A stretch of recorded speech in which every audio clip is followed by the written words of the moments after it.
COVID hit, I worked for the state as an advocacy specialist. I'd been there for almost 9 years, and it was a job that I loved. It was a job that I was pretty good at.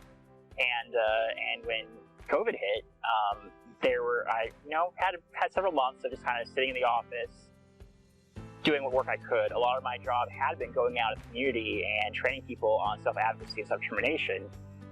I hadn't gotten very proficient with Zoom yet, so I hadn't pivoted to try and do any of that online.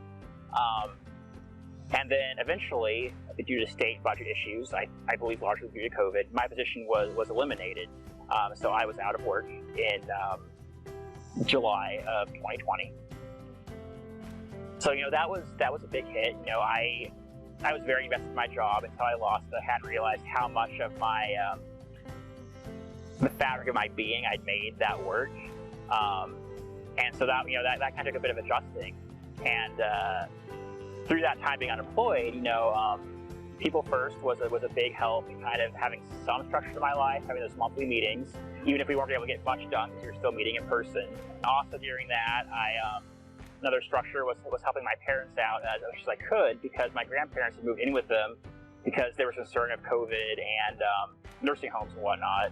And so I did a lot of running over diet medications and stuff. I couldn't go in and help them because they were worried about COVID coming into the home. And there's some other small things like the weekly D&D group that I played with online was kind of just another added thing to have some social factor. I was fortunate that I'm an introvert, so before COVID, a lot of my life wasn't that different as far as socialization goes. And also during that time being out of work, my girlfriend started dating, so that kind of gave some extra support and morale boost. I'll tell you what, starting to date during COVID is a lot different than a normal world. There was a lot of, well, what do you want to go do? I don't know, there's nothing to do. So towards the end of 2020 though, I had the extreme benefit of being able to kind of use my social capital to get back into working. The person that had been over my position over the division moved over to UMKC, and she'd actually been trying for a bit to get me over there to kind of do contracting work with them. And my local People First president actually reached out to the state level, and she's actually the vice president of People First in Missouri, and saying that I had previously used the LifeCourse tools to kind of develop some strategies kind of for our chapter develop, and asked if maybe the state would like to use me to develop that plan and those priorities. And so Kyla was able to, kind of use that along with, what she'd already been pushing on to really get me working with UMKC. Those are all relationships I would not have developed without my, previous time working in division and being involved with People First. And I'm so grateful for those, those relationships that I was able to build up. So after that happened, I was working, I was making money again, which was great because I'd had savings, which helped me get through that time. I would not have been able to make it all that time without losing my apartment, maybe having to move in with my parents or something. It wouldn't have been good. But my savings was getting low. So it was, a big moment for me to get that. And then because of that, my girlfriend and I were able to start looking for a new apartment to move into that had a bit more space, because my little one bedroom just wasn't quite cutting it anymore.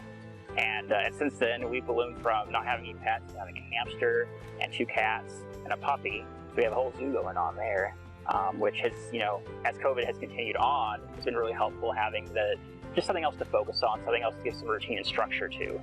I'm hoping that after COVID that there is more compassion. Honestly, I feel like for a lot of this time during the pandemic, there's just been so much strife between people, whether it's for political views or just personal convictions. And so I hope that post-COVID can just really kind of be a restructuring, kind of re-examining, hey, maybe we're not doing things quite the best way. How can we be more helpful for each other, more of a support?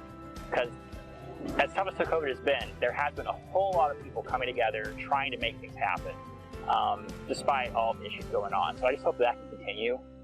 Myself, I'm hoping that after COVID, I'm able to spend more time with my immediate family, my parents, and my brother and his fiance, and my niece, who's like a year and a half, 2 years now, that I've barely gotten to see because she can't be vaccinated and she has her own health issues.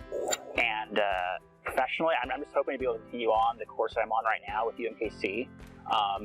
You know, who knows, fingers crossed, maybe eventually actually not be a contracted person, but actually just work there. That'd be great. I guess also personally, I want to get back into writing again. I've about 200,000 words written on a science fiction novel that I need to really get back to because I haven't worked on it in 3 years. So I'm kind of hoping that once things are settled a bit more and there's a little less stress and anxiety, that maybe I can start focusing on those personal hobbies a bit more. Well, first, I just really hope that we're able to grow and to kind of spread that message that people with disabilities do have the right, they do have the voice, and that you know, we can support each other.